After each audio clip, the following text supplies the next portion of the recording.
Today on our show, our very special guest, Father Clemens Galban, sits down with us to discuss Christianity in Europe, and Karlo Brousard explains whether or not there is a conflict between God and evolution. All this and more up ahead.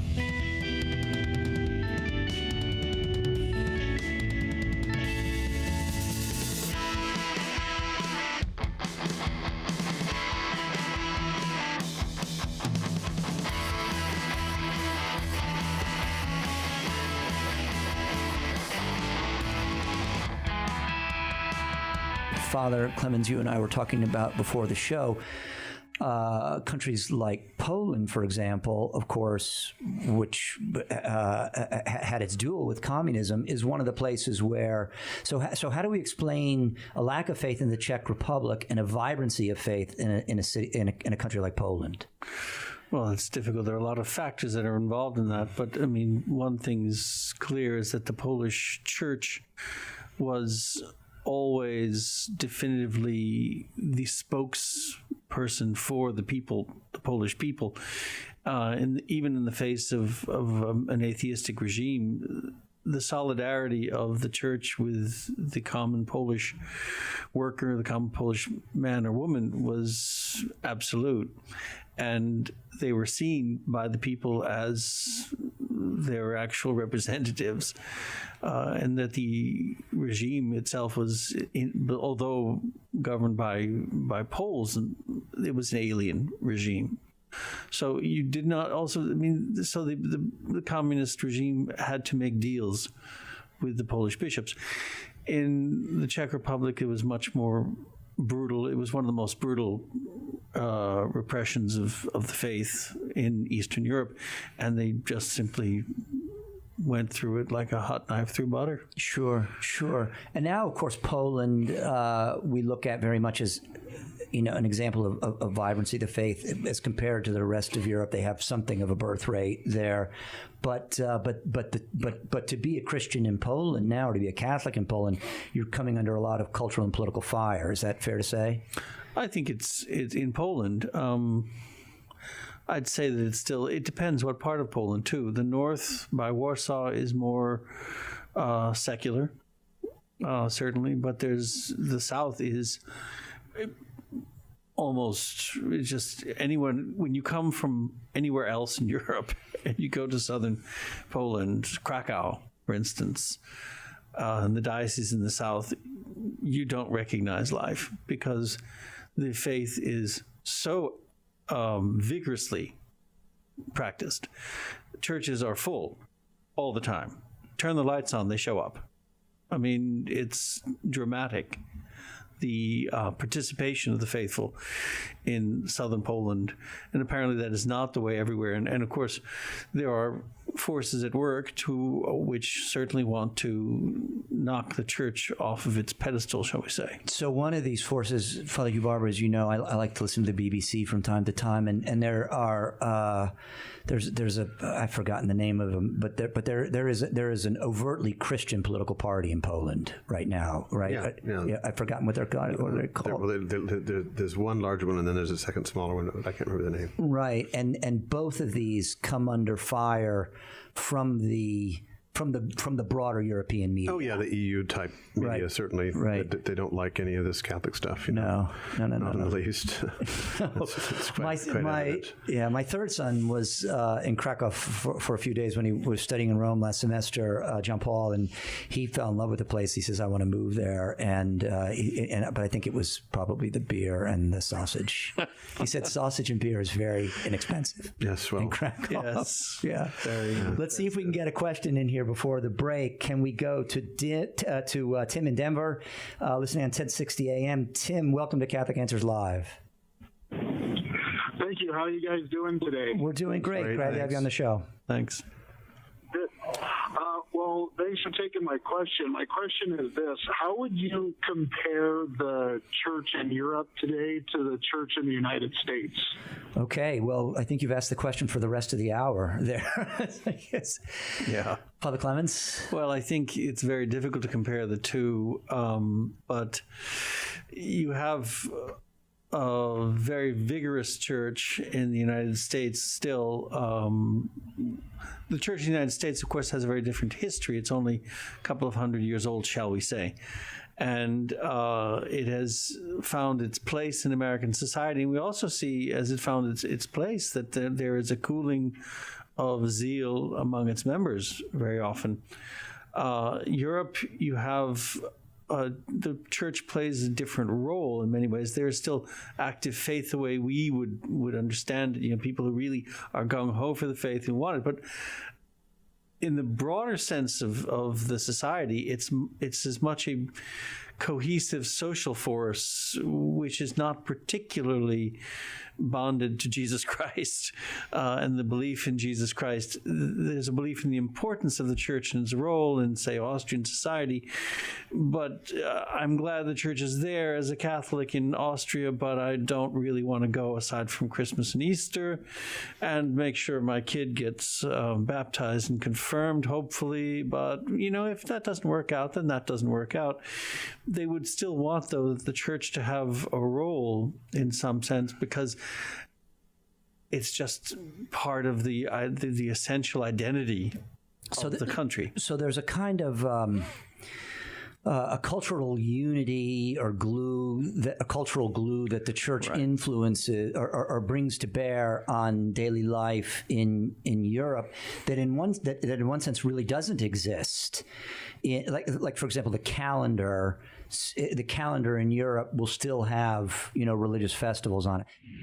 So I'm looking forward to this because, as you may know, I don't know if you know this, evolution is somewhat controversial. Had you heard this? I think I may have caught wind of that. Okay, so on the for years and decades and everything, Christians put a little fish on the back of their car, and that little fish meant Jesus. And then about 2 decades ago, I started noticing people with the little fish had feet coming out of it, or the little fish was eating the other fish and it had little feet coming out of it. All of which seemed very strongly to suggest this is a science-minded person who says, I believe science, not the gospel. I would say that's probably the basic meaning. Right. So does God damage? I mean, is God damaged, or is our should our faith in God be shaken by evolution? Well, the short answer would be no. Oh, that's the one I was looking for. I'm so glad. Yeah, there are a variety. In conversation, somebody might bring this up and say, well, I don't need God because I have evolution, or I believe in evolution, not this whole Christian God thing, right?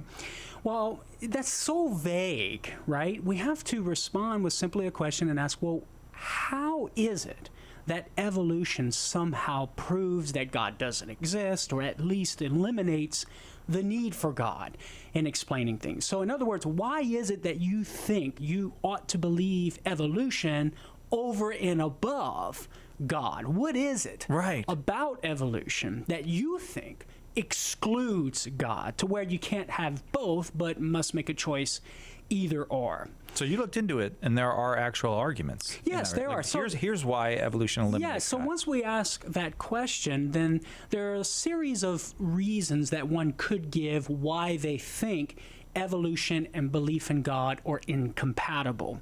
So, for example, a couple of reasons appeal to chance. So somebody might say, well, the chance aspect of evolution, right? The genetic mutation is random and blind over centuries, right? And over, many years, and it's random and blind, it's chaotic, right? So the chance or the randomness in the evolutionary process proves there's no intelligent designer. That's one reason. So because notice the underlying assumption here is that chance and design are mutually exclusive. Right. You see? And if there's no design, well, then no designer. And so evolution shows there's genetic mutation by chance, and therefore no designer. Okay. So how do we respond to this? Well, here's the key. Chance and design are not mutually exclusive. See, we can challenge that underlying assumption and show that chance and design are not mutually exclusive because chance, so it's argued, and I think very persuasively, presupposes or assumes the reality of design, or we might say directed activity. You see, chance is not some existing thing that acts in such a way to bring about some effect, right? Chance occurs when there's a convergence of causes that results in some effect beyond what the causes directly intend. Okay, so it's not something existing out there, right? It's an effect that goes beyond what two causes are going to converge, lines of causality, right? One thing acting and another thing acting, and they're going to intersect. And the effect of that intersection of these causes goes beyond the directed activity of these causes, right? So it's chance, but nevertheless, that chance occurrence presupposes or assumes the causes acting in such a way that they're going to intersect. Let's flesh this out with a couple of stock examples. Okay. So let's say I go to the grocery store to get some milk for my kids for breakfast tomorrow. Tim Staples, colleague and friend here at Catholic Answers, he goes to the grocery store to get some bread for toast for his kids' breakfast tomorrow. He needs a lot of bread and you need a lot of milk. Amen. And we happen to meet at the grocery store, right? And of course, we start geeking out into Thomistic philosophy, right? Yes, that would happen. I've seen that happen. All right. Now, notice the meeting is a chance occurrence. But that chance occurrence assumes or presupposed my directed activity. I had a goal in mind, go to the store, get milk. Tim's directed activity, go to the store, get bread. And the intersection or the convergence of those activities, right, results in this chance occurrence because our meeting was beyond our intentions and the directed activities of myself and Tim, okay? Here's another stock example of a grave digger digging the hole in the ground for a grave, and he stumbles upon a treasure, right? Now, that's a chance occurrence. The grave digger did not intend to find the treasure, nor did, on this scenario, the person who stashed his loot, right, intend for it to be found by the grave digger. So it's a chance occurrence, but you still have the directed activity of the grave digger and the directed activity of the person stashing the loot. Now, this same line of reasoning can be applied to evolution. Chance is no different when we're talking about evolution. The genetic mutations that give rise to new species via natural selection, right, may be random. But that random occurrence presupposes a host of ordered activity or design. So, for example, there's got to be living things that are acting. Okay, right? So for any evolution to happen at all, you got to start with living things. You got to start with something existing. Well, not necessarily living things. You can even have inanimate things that are acting and interacting with things in such a way. I see. Here we just, we're talking about, like, for example, in biological evolution, you're going to have some existing living organism that's going to act in such a way to strive to survive. And produce offspring. Right. That's directed activity. We can call that design. Certain things have tendencies to change into one thing rather than another and evolve into one thing. So you might have a fish, right? The fish, hypothetically, may have had this tendency or this potency or potential to evolve into a bird over many, many years under certain circumstances, right? Yes. Under the right conditions, but not evolve into a flower. So that directed action, that tendency, that direction to evolve into one thing rather than some other thing, from a philosophical perspective, that's direction, that's design, because there's an order there toward a certain specific effect rather than some other effect. Right, a fish can't just evolve into anything. That's right. It can't evolve into a rock, it can't evolve into a planet, it can only evolve into a certain number of things. Correct. And in that very order itself, from a philosophical perspective, we see as design, and which we would argue ultimately will require not only a intelligence, but the supreme intelligence, namely God. So another example is the genetic mutation itself always involves some existing thing that acts on another. So you may have effects brought about by radiation, right? The effect that radiation brings about is a specific ordered activity and design, bringing about a certain effect rather than some other effects, right? So, or just even the sun, right? The sun giving off heat rather than cold and chill. Or even frozen water giving off cold and chill rather than heat. Even those very activities of inanimate things, bringing about specific effects rather than other effects, we say is directed activity. The fancy word for that is teleology, right? Coming from the Greek telos, end or goal. Right. The study of ends or goals. Whether we're talking about inanimate things that act and interact with each other in certain ways, or even animate things such as plants and animals, right? And of course, us as human beings, although we as human beings do so with intelligence, with knowledge, and we know what we're acting for in these ends, etc., right? So the bottom line is that when you analyze it, chance really is not something primary, but it's secondary. That is to say, There's got to be already a whole bunch of stuff there for a chance to even happen. amen. I got you. And Okay. everything that's there is not only existing, which Yeah. we'll get to later, but actually acting in certain ways to produce certain effects rather than other effects. Right. And that's directed activity. That's design from the philosophical perspective, not just complexity, although that's an aspect of design, but Right. it doesn't necessarily have to be entirely complex, just the ordered activity of certain things to produce a certain effect rather than some other effect. The acorn producing an oak tree rather than a banana tree, right? All of these sorts of patterns, orders, right? Yeah. Within the physical cosmos is presupposed by evolution. And so the chance occurrences is just all of these things interacting with each other and the convergence of these causes bringing about certain effects that, of course, do go beyond what the directed activities of these things are for, right? Right. Or ordered to. But nevertheless, you still have directed activity. So if chance presupposes design, you can't have chance Unless something's already designed. Unless you have the design. You can't have chance unless you have the ordered patterns of things behaving in certain ways and acting in certain ways, right? Yes. For certain goals and ends, etc.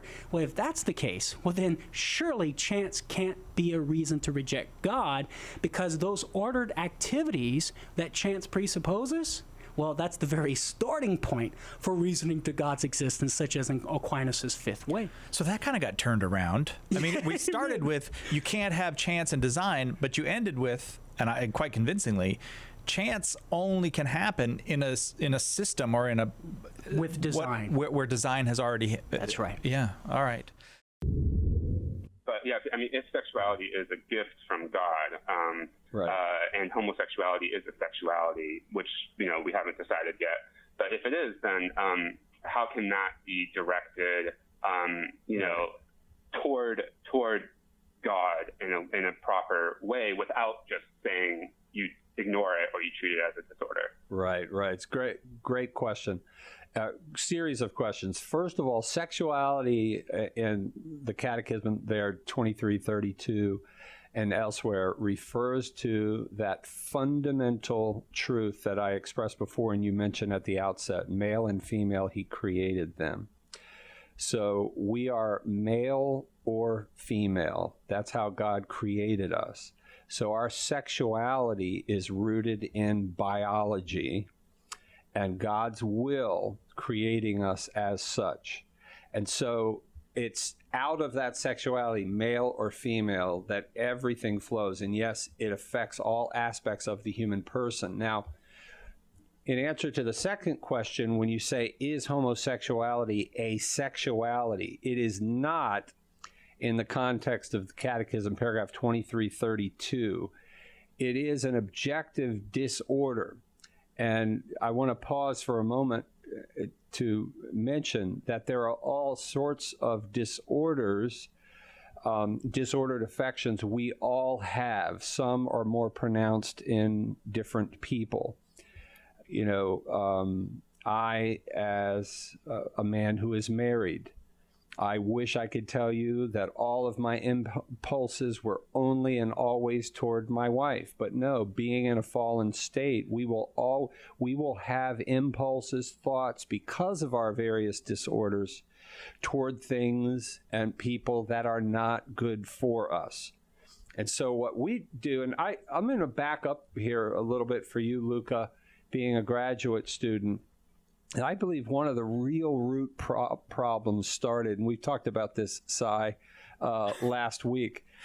Believe it or not, back in the 1860s, And it would not actually be written on paper until roughly the 1890s. The whole idea of heterosexual and homosexual is a fallacy in this sense. It was created by a psychologist in the late 1800s as a way of sort of trying to grapple with the idea of sexuality absent natural law theory, which of course has been the foundation of Western civilization. The idea that male and female, he created them, is not something found in the Bible. This is something we can know just through the pure and natural light of reason, examining human nature in relationship to God, who can also be known through the pure and natural light of reason.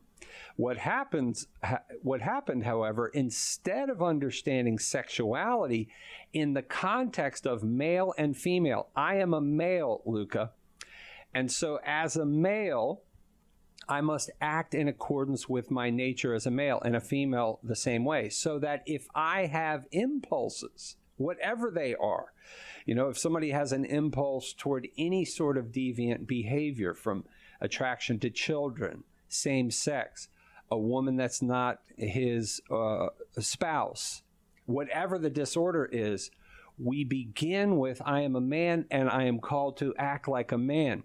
So I don't, your last statement there, ignore, if someone has same-sex attraction, you don't ignore it.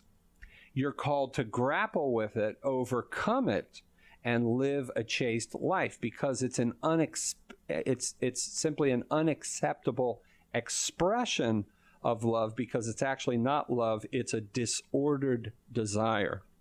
See, what happened in the late 1800s, though, was when a psychologist, because we had done away with the idea of natural law, how do we root any sort of morals when it comes to these tendencies? He came up with the term heterosexual and put a label on that. That's the good impulse.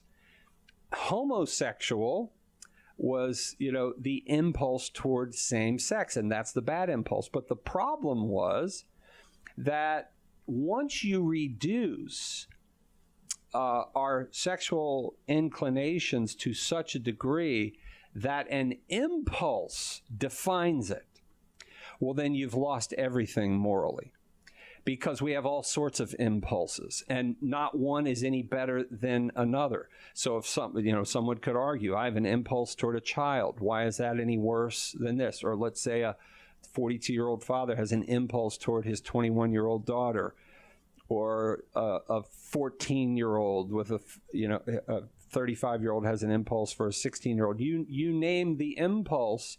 Once we reduce the moral law and morality to the level of impulses, we've lost morality, because then there's no way of grounding right and wrong. And that's where we're at now, I believe, Luca.